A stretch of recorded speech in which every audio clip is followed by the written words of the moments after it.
The Breaking Point. My name is Zora Kelvin, and I am a cultural observer for the Nexus Coalition.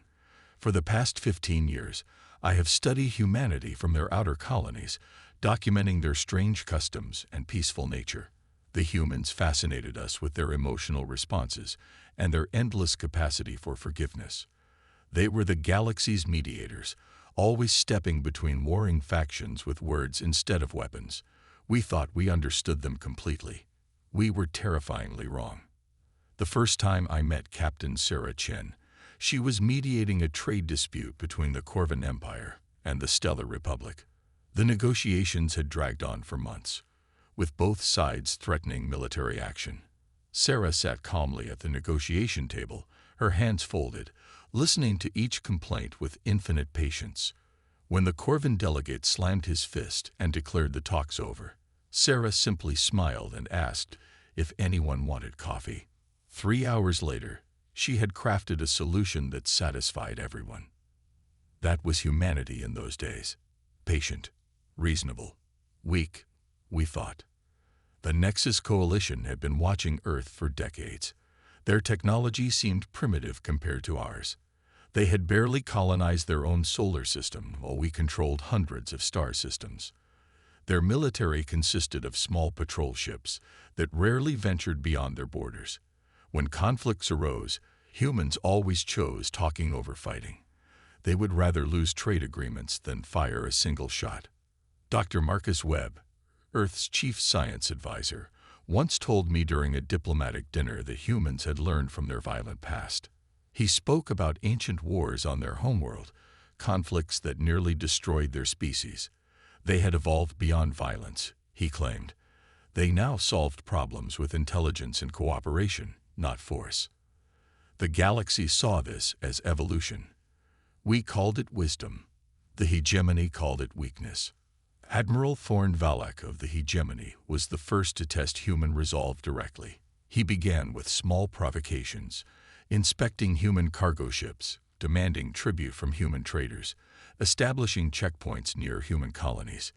Each time, Earth's response was diplomatic protests and requests for dialogue. Sarah Chen would appear at every hearing, every negotiation, every peace conference. She would present evidence, make reasonable arguments, and offer compromises. The hegemony interpreted this as fear. I remember the day Admiral Valak laughed in Sarah's face during a coalition assembly. She had just finished presenting evidence of hegemony harassment of human civilians. Her voice had been steady, professional, as she requested formal sanctions. Valak stood up, his massive frame towering over the podium, and began to chuckle. The sound echoed through the assembly hall. Humans, he said, his voice dripping with contempt. Always talking, never fighting. You file complaints like other species file battle plans. The assembly erupted in nervous laughter. Several delegates from allied species nodded in agreement. Perhaps Earth needs to learn that in this galaxy, strength is the only language that matters. Sarah stood silent for a long moment. Then she spoke, her voice quieter than usual but somehow more intense. Admiral Valak, Earth has chosen diplomacy because we believe in peace.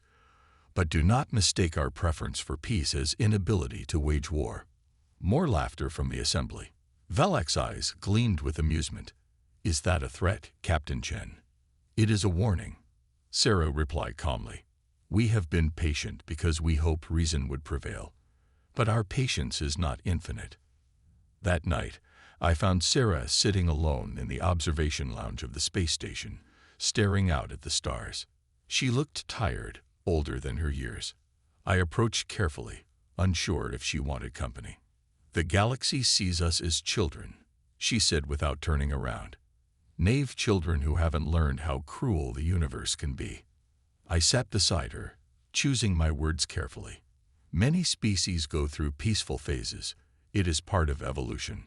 Sarah turned to look at me then, and I saw something in her eyes that I had never noticed before. It was not anger, not fear, but something deeper, something that made my scales prickle with unease. Zara, she said softly, what if I told you that Earth's peaceful phase was not evolution, but a choice. What if our ancestors did not abandon violence because they outgrew it, but because they became too good at it? Before I could respond, her communicator chimed. An urgent message from Earth. As she read it, I watched her expression change. The tired diplomat disappeared, replaced by something harder, more focused. "What is it?" I asked. "The hegemony just attacked Research Station Harmony," she said, her voice completely flat. 300 civilian scientists. Families. Children. She stood up slowly, straightening her uniform. They broadcast it live across the sector as a demonstration of their power. I felt sick. Harmony Station was a xenobiology research facility, completely unarmed, staffed by scientists from 12 different species working together to cure genetic diseases. It was the embodiment of everything the coalition claimed to represent. "What will Earth do?" I whispered. Sarah looked at me with those unsettling eyes again. "We tried warning, Zora. We tried diplomacy. We tried everything except what we're going to do next." Within hours, every human diplomat in the galaxy received the same message. They were recalled to Earth immediately. The recall order was signed by someone I had never heard of before, Fleet Admiral Rebecca Stone, Supreme Commander of Earth Defense Forces. I did not even know Earth had a Supreme Commander. As Sarah prepared to leave, I made a request that would haunt me for years to come. I asked to accompany her as a cultural observer. I wanted to document humanity's response to this crisis. I wanted to see how a peaceful species handled their first real military challenge. She stared at me for a long moment, then nodded. "Very well, Zara. But understand this. You will see humanity as we truly are, not as we have chosen to appear. Are you prepared for that?" I assured her I was. I was not. The journey to Earth took 5 days through hyperspace. During that time, Sarah barely spoke. She spent hours reviewing classified files that she would not let me see. Other human passengers on the transport were equally quiet, their faces grim with purpose. These were not the same humans I had studied for 15 years. Something fundamental had changed. When we arrived at Earth, I understood the scope of my mistake. The planet I expected to find, peaceful, lightly defended, focused on science and culture, did not exist. Instead, I saw a fortress world that had been hiding in plain sight. Massive orbital platforms surrounded the planet, bristling with weapons systems I did not recognize. Ships that looked nothing like the small patrol craft humanity used for exploration filled the space around Earth. These were warships, sleek and deadly, built for one purpose only. And there were thousands of them. Commander Jack Rivers met us at the orbital docking station. He was younger than Sarah, but carried himself with absolute confidence. His uniform was different too. Military rather than diplomatic, with rank insignia I had never seen before. "Captain Chen," he said, saluting crisply. "Admiral Stone is waiting for you. Fleet deployment begins in 18 hours. As we traveled to the surface, Jack explained what I was seeing. Earth had maintained 2 separate military forces for over a century. The Earth Defense Fleet that the galaxy knew about, small, defensive, focused on patrol and rescue operations, and the Earth Strategic Command, a massive hidden military force built in secret bases throughout the outer system. Why? I asked, struggling to understand. Why hide your true strength? Jack exchanged a look with Sarah before answering. Because, Zara, strong people have a choice. They can use their strength to dominate others, or they can choose restraint. Humans chose restraint. We built these forces not to conquer, but to protect. We hoped we would never need them. And now? Sarah's voice was cold as space. Now someone has forced our hand. Admiral Rebecca Stone was not what I expected from a human military leader. She was small, quiet, with gray hair and gentle eyes that reminded me of my own grandmother. But when she spoke, every person in the room listened with absolute attention. "Ladies and gentlemen," she said to the assembled commanders, "for 137 years, Earth has maintained the strategic command in secret. We built these ships, trained these crews, and developed these weapons while pretending to be a minor power interested only in peace. We did this because we learned from our history that power corrupts, and absolute power corrupts absolutely. She activated a holographic display showing the hegemony's attack on Harmony Station. I had to look away as children screamed for their parents while the station broke apart. The galaxy has mistaken our restraint for weakness. Stone continued. They have forgotten that humans are capable of terrible things when we choose to be. The hegemony has made that choice for us. She turned to face the room, her gentle grandmother's face now hard as steel. Operation Reckoning begins at 600 tomorrow. We will not be accepting surrenders. We will not be negotiating terms. We will not be showing mercy to those who showed none to our people. The hegemony wanted to see human strength. They are about to get their wish. As the briefing continued, I began to understand the magnitude of what was about to happen. This was not going to be a war in any traditional sense. It was going to be an extermination. Unleashed fury. The first strike came exactly at dawn, Earth time. I watched from the Strategic Command Center as Admiral Stone gave the order that would reshape the galaxy forever. Her voice was calm, almost conversational. All units, this is command. You are weapons free. Execute Operation Reckoning. What happened next shattered every assumption the galaxy had about human capabilities. The attack began simultaneously across 17 star systems.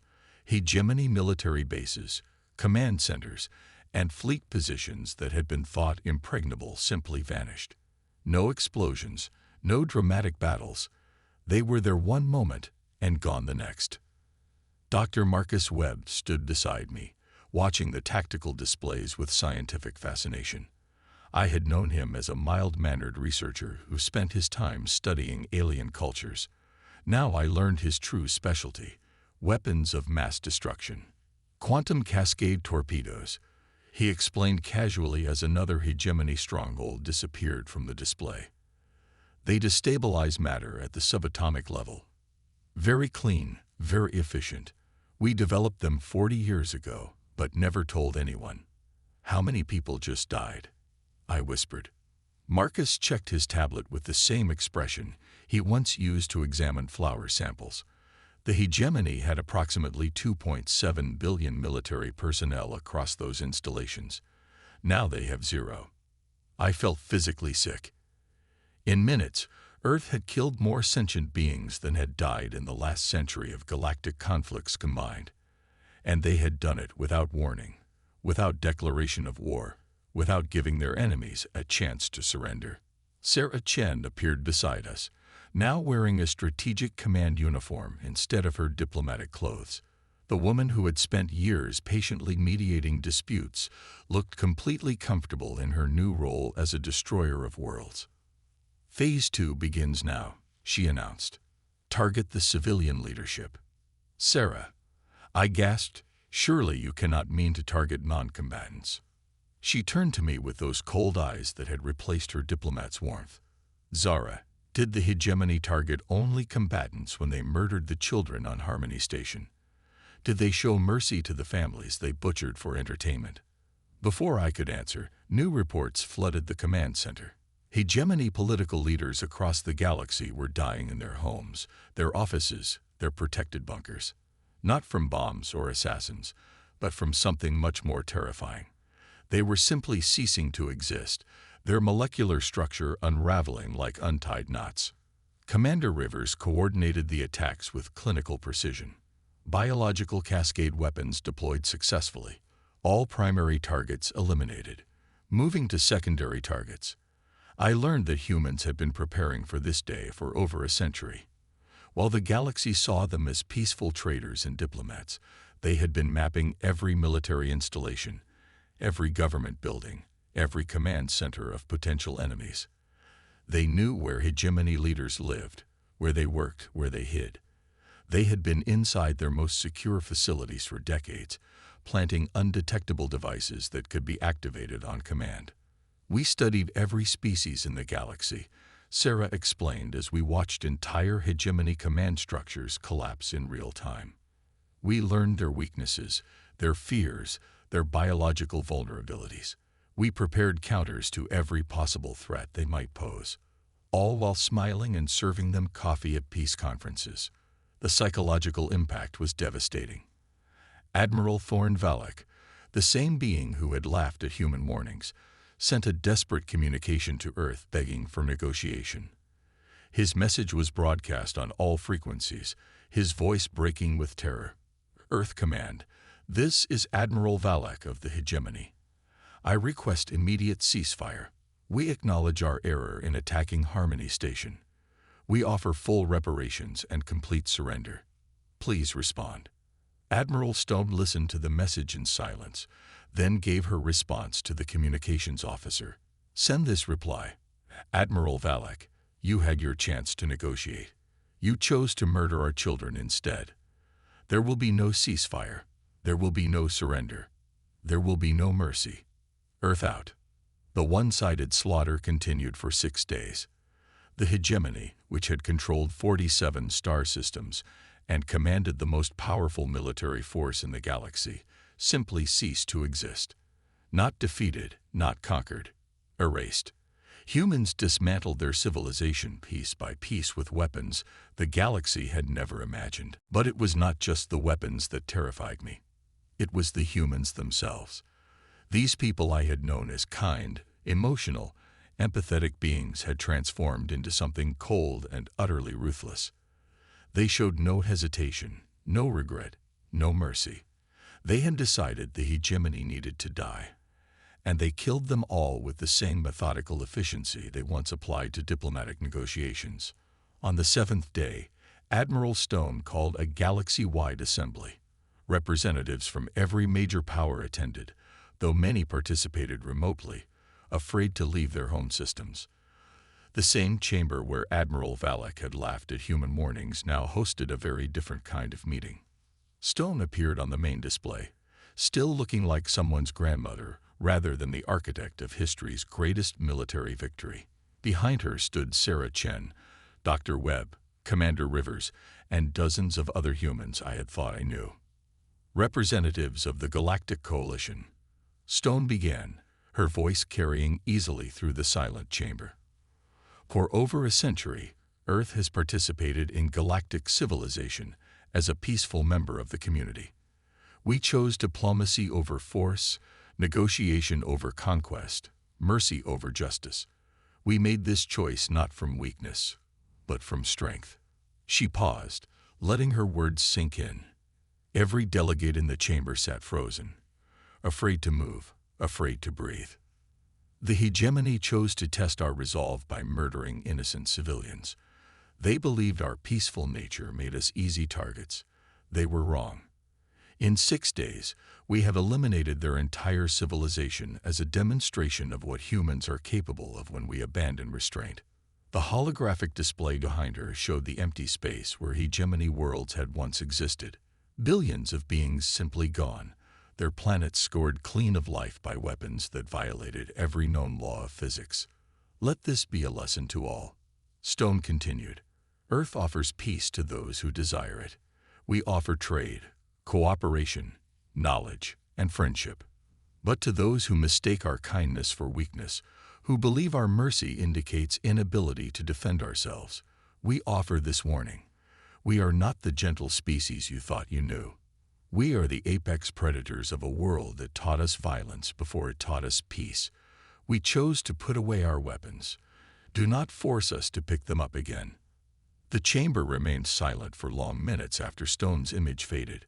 Finally, the Corvin delegate who had once argued with Sarah over trade agreements stood up. His voice shook as he spoke. On behalf of the Corvin Empire, I offer formal apology for any offense we may have given to humanity. We seek continued peaceful relations with Earth. Similar declarations followed from every power in the galaxy.